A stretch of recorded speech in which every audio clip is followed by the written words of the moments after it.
O ayan mga kababayan, naging real talk tuloy ngayon. Dahil nga sa isang sinabi ni President Bongbong Marcos, no, mga kababayan, ay talaga namang ito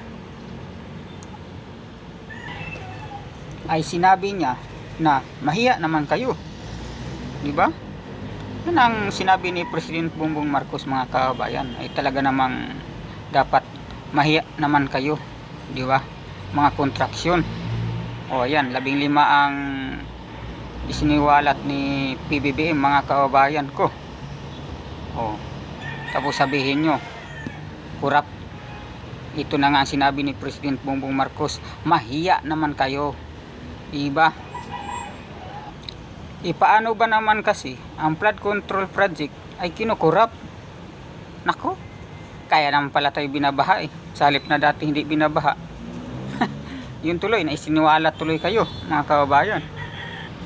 Ultimo ang presidente na ang nagsabi na mahiya naman kayo, di ba?